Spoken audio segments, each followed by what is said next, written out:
Assalamualaikum warahmatullahi wabarakatuh. Hari ini saya nak buat ulasan perlawanan di antara JDT versus KL City dalam saingan Liga Super. Perlawanan ni ibarat perlawanan pre-final Piala FA dan perlawanan ni JDT menang 6-1. Nampak gaya untuk final nanti JDT boleh menang lagi lah untuk Piala FA tahun 2023 sekiranya KL City tak memperbaiki corak permainan mereka dan juga tidak menampilkan corak permainan mereka yang sebenar, bak kata Boyan Hodak. Baiklah, tanpa membuang masa, mari kita masuk ke dalam ulasan perlawanan. Untuk ulasan perlawanan kali ini, saya akan mulakan dengan JDT. Apakah perkara positif yang saya suka tentang pasukan JDT pada perlawanan ni? Yang pertama yang saya suka tentang pasukan JDT adalah mengenai corak ketika mereka menyerang dengan penggunaan pemain-pemain yang berada di bahagian bawah, iaitu dengan penggunaan Jordi Amat dan juga Matt Davis serta Shane Lowry, yang mana kalau kita lihat daripada penggunaan ataupun dalam attacking shape ataupun dalam position, JDT akan lebih gemar untuk berada dalam formation back 3 di bahagian bawah. Dan kita boleh lihatlah pada perlawanan ni bagaimana mereka menggunakan ataupun utilize potential yang ada pada pemain pertahanan mereka untuk menghantar hantaran-hantaran jauh untuk melepasi bahagian pertahanan pasukan KL City. Dan kita dapat lihat sekali lagi, kalau siapa yang suka tengok video saya tentang JDT, memang saya selalu mention tentang kehebatan Jordi Amat dalam melakukan long passing, memang accurate dan dia punya vision memang padu. Dan pada perlawanan semalam sekali lagi Jordi Amat berjaya untuk membuktikan yang dia adalah pertahanan world class yang mampu untuk melakukan hantaran jauh ke bahagian hadapan yang membolehkan beliau menjadi assister. Jadi semalam kita boleh nampaklah satu hantaran jauh dan cukup berkualiti dari Jordi Amat kepada Arif Aiman untuk Arif Aiman skor gol bagi pasukan JDT. Jadi kita boleh nampak yang penlibatan daripada bahagian pertahanan pasukan JDT ni, mereka juga banyak involve sebagai playmaker daripada bahagian bawah. Dan kalau kita lihat juga penggunaan Matt Davis untuk game ni, sekiranya dia stay deep ataupun berada di kawasan defensive third pasukan JDT, maka Matt Davis juga akan suka untuk melakukan hantaran-hantaran jauh. Ada beberapa penetration passing yang dilakukan oleh Matt Davis melalui hantaran-hantaran jauh yang hampir untuk mencipta gol kepada pasukan JDT lah. Cuma hantaran-hantaran jauh yang dilakukan oleh Matt Davis berjaya disambut oleh batsman dan sebagainya, tetapi in term of execution mereka gagal untuk sudahkan dengan sempurna lah. Tetapi the quality is there. Kita boleh nampaklah hantaran jauh Matt Davis pun memang sangat berkualiti seperti Jordi Amat juga. Cuma Jordi Amat beza level lah, dia punya hantaran kualiti daripada jarak jauh lebih berkualiti lah, memang solid untuk bahagian pertahanan. Dan kalau kita lihat di bahagian pertahanan, sebenarnya JDT bermain dalam keadaan yang sangat ofensif untuk game ni. Kenapa? Kerana mereka telah push Matt Davis dan juga Kobing Ong untuk berada di bahagian hadapan dan juga stay tinggi di kawasan pihak lawan. Dan kadang-kadang mereka juga push untuk Shane Lowry berada di tempat Kobing Ong untuk buat overlap di bahagian kiri. Jadi apakah faktor yang membolehkan Shane Lowry, Matt Davis dan juga Kobing Ong untuk naik lebih tinggi ketika mereka dalam fasa menyerang? Antara faktor utama pasukan JDT boleh menyerang dengan penggunaan daripada 3 back pasukan mereka berada di kawasan ataupun teritori pihak lawan adalah disebabkan peranan daripada Hong Wan, yang mana kalau kita lihat untuk game ni, Hong Wan memang dia takkan naik lebih tinggi daripada kawasan middle ataupun kawasan tengah. Sebaliknya Hong Wan dia akan ada di kawasan JDT sahaja untuk stay deeper bersama dengan Jordi Amat dalam fasa JDT menyerang. Jadi Hong Wan akan lebih untuk cover up bersama dengan Jordi Amat. Jordi Amat akan cover up tempat Shane Lowry yang naik lebih tinggi, dan Hong Wan akan cover tempat Jordi Amat di bahagian kanan punya centre back untuk memastikan yang sekiranya dalam fasa build up, sekiranya mereka di counter, mereka akan ada numbers of player yang boleh recovery ataupun menghalang gerakan counter yang cuba dilakukan oleh pasukan KL lah. Jadi peranan daripada Hong Wan ni juga telah membolehkan untuk pasukan JDT lebih mobile daripada segi penggunaan mereka punya attacking di bahagian wide area dengan penggunaan mereka punya fullback iaitu right back mereka Matt Davis dan juga left back mereka Kobe Ong berserta dibantu oleh Shane Lowry untuk naik lebih tinggi bagi membantu Kobe Ong telah membolehkan pasukan JDT boleh melakukan variation of attacking apabila Hong Wan lebih suka untuk turun lebih deeper bagi membantu Jody Ahmad dalam bahagian pertahanan ataupun backline mereka. Itu perkara yang saya suka. Yang kedua, apa perkara yang saya suka untuk game ni adalah mengenai mereka punya fullback. Kalau kita lihat untuk game ni, Matt Davis dan juga Kobe Ong menunjukkan kualiti yang sangat bagus sebagai fullback untuk pasukan JDT. Kalau kita lihat daripada segi corak permainan yang ditunjukkan oleh kedua-dua pemain ni adalah sedikit berbeza. Sebab apa? Sebab technically mereka mempunyai corak permainan yang berbeza sebab seorang main kiri, seorang main kanan. Jadi apakah perbezaan tersebut daripada segi situasi menyerang? Yang pertama kita cerita tentang Matt Davis dulu. Untuk Matt Davis, kalau kita lihat game ni, ketika dalam fasa menyerang, dia akan ada dua kaedah dalam corak menyerang. Satu, dia akan stay deeper untuk membantu Jody Ahmad dalam fasa menyerang dengan melakukan hantaran jauh daripada bahagian bawah. Yang kedua, kita boleh nampak yang Matt Davis akan naik untuk lebih tinggi untuk cover up tempat Arif Aiman di bahagian wide area, manakala Arif Aiman akan lebih drift inside ataupun masuk untuk inverted ke half space ataupun lebih ke kawasan tengah, sementara Matt Davis cover up bahagian wide area. Jadi untuk Matt Davis, dia akan lebih untuk cover up tempat Arif Aiman dengan buat overlap dan hold the touchline,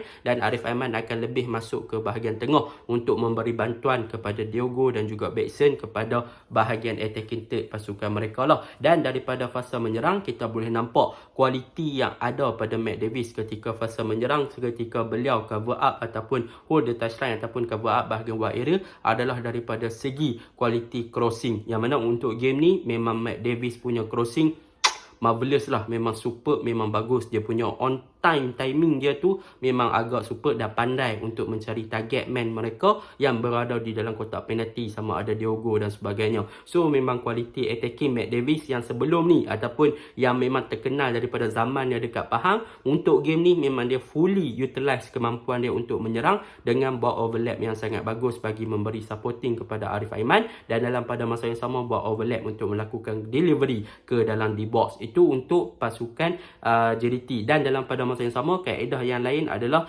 Matt Davis akan lebih masuk ataupun inverted ke half space ataupun ke kawasan tengah sedikit dan membiarkan Arif Aiman untuk cover up bahagian wide area. So ketika Matt Davis masuk ke half space, dia akan lebih untuk memberi bantuan untuk progress the ball kepada Leandro Velasquez ataupun kepada Endrick Dos Santos yang sering bertukar posisi ketika berada di dalam padang. Disebabkan mobility yang mereka ada, mereka boleh buat apa sahaja di kawasan tengah. Manakala untuk Kobe Ong pula, untuk Kobe Ong kalau kita lihat untuk game ni, obviously dia sama macam game-game yang lain, tetapi untuk game ni memang Kobe Ong lebih banyak untuk stretch out ataupun berada di bahagian cover up bahagian wide area untuk mendapatkan bola. Dan kualiti yang ada pada Kobe Ong pada perlawanan ni in term of attacking adalah crossing, yang mana kualiti crossing dia boleh dikatakan meningkat demi meningkat dalam game demi game, yang mana kualiti crossing untuk Kobe Ong pada game ni memang sangat-sangat membantu bahagian kiri pasukan JDT daripada menyerang pasukan KL City di kawasan kiri mereka lah. Dan dalam pada masa yang sama, dia juga mendapat support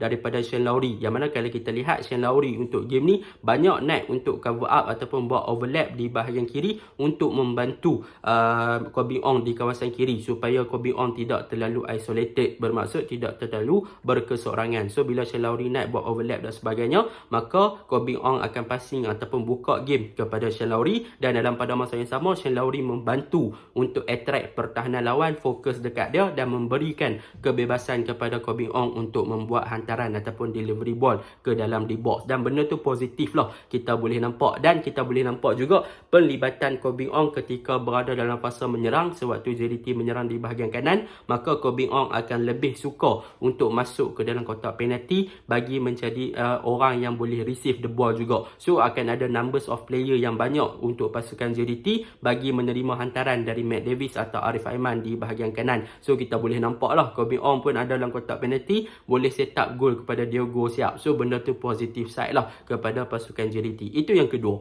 Yang ketiga, kalau kita lihat perkara yang paling seronok kita boleh bincangkan adalah di bahagian tengah, iaitu pelibatan daripada Leandro Velasquez, Endrick Dos Santos dan juga Hong Wan. Walaupun Endrick Dos Santos agak diam dalam game ni, tetapi sebenarnya dia bermain dengan sangat baik bagi saya kan. Tetapi yang paling baik adalah Leandro Velasquez dan juga peranan daripada Hong Wan lah, yang mana boleh saya katakan Hong Wan memang dia stay deeper, dia akan cover up bahagian pertahanan dan membantu Jody Amat di bahagian backline. Jadi memang boleh fokus untuk bertahan sahaja, dan dalam pada masa yang sama Hong Wan juga akan naik lebih tinggi ke bahagian tengah untuk menjadi player yang connect antara midfield department dan juga defense department, atau defense department ke midfield department untuk progress the ball lah. Dan untuk game ni saya boleh bagi pujian kepada Hong Wan dan juga Leandro Velasquez, yang mana peranan Leandro Velasquez untuk game ni memang sangat-sangat bagus. Yang mana kalau kita lihat daripada segi mobility yang dilakukan oleh Leandro Velasquez, memang dia cover up keseluruhan padang. Dia berada di mana-mana sahaja untuk receive the ball dan menjadi nadi utama sebagai playmaker bagi pasukan JDT untuk menggerakkan serangan. So memang kelincahan, kejeniusan, kepandaian yang dilakukan oleh Leandro telah membantu bahagian tengah pasukan JDT untuk lebih banyak bergerak dan lebih mobile di bahagian tengah. Dan kalau kita lihat untuk yang keempat, apa yang saya suka tentang pasukan JDT adalah Arif Aiman. Untuk game ni memang obviously saya boleh puji gila Arif Aiman. Satu gol yang mana boleh saya katakan gol yang memang superb. Dia membuat larian melepasi offside trap yang dilakukan oleh KL City dan melepasi marking yang dilakukan oleh Nazrul Naim. Dan dia punya first touch untuk game ni memang solid. Memang first touch dia bagus gila, dan dia bermain dengan menggunakan otak yang sangat bagus. Decision making yang dia buat memang sangat tepat, dan dia berjaya assist kepada Ahya Rashid, yang mana dia dapat bola dari jauh. Dia first touch memang super. Arif Aiman memang wonder kid, kita tak payah cerita banyak. Finishing, dribbling, semua orang kata apa direct tetapi efektif. So benda ni lah yang pemain-pemain bola sepak kena pandai, iaitu work smart untuk memastikan yang pasukan yang mana player kita boleh buat something dalam padang dengan keputusan yang tepat dan mampu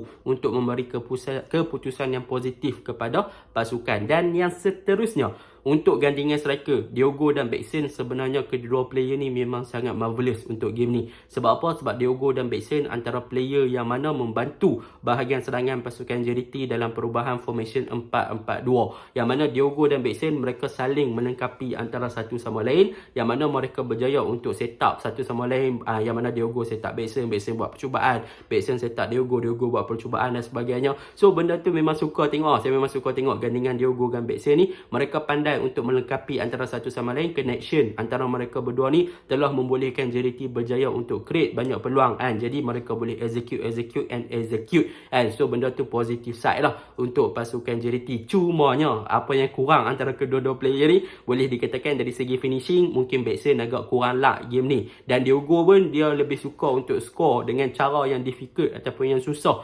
berbanding bola-bola mudah dia boleh score. Ada dua percubaan bola mudah yang dia boleh score tapi dia gagal untuk sudah kanan. Kalau tak mungkin JDT boleh menang daripada lebih daripada 6. Jadi itu untuk JDT. Dan yang terakhir saya suka JDT adalah daripada segi mereka punya squad depth. Squad depth mereka memang berkualiti. Ahlia dan juga Safiq Rahim yang orang kata apa berumur masuk boleh bagi import yang positif kepada gameplay. Memang Ramadan semua memang bermain dengan bagus, dan yang mana boleh saya katakan kunci kepada corak permainan pasukan JDT dalam variation of attacking, yang pertama adalah semua player mereka berdisiplin, mereka sangat mobile, work rate mereka tinggi, dan yang paling penting off ball movement mereka sangat bagus, yang mana mereka pandai untuk bergerak tanpa bola untuk membuka ruang.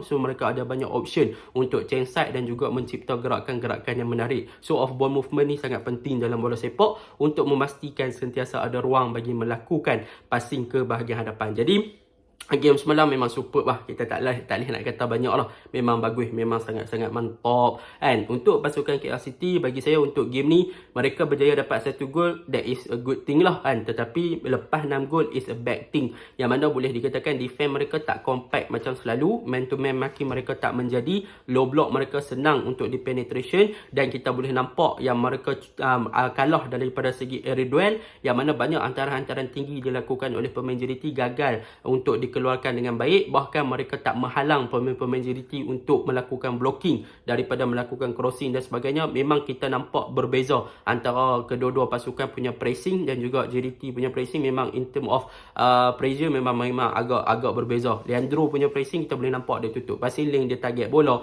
Manakala KL City punya pressing kadang-kadang mereka terlepas, mereka tak boleh nak buat something. So KL City memang kena perbaiki banyak lah untuk game ni. Sangat-sangat banyak untuk lawan dengan final nanti. Itu je lah ulasan saya. Assalamualaikum.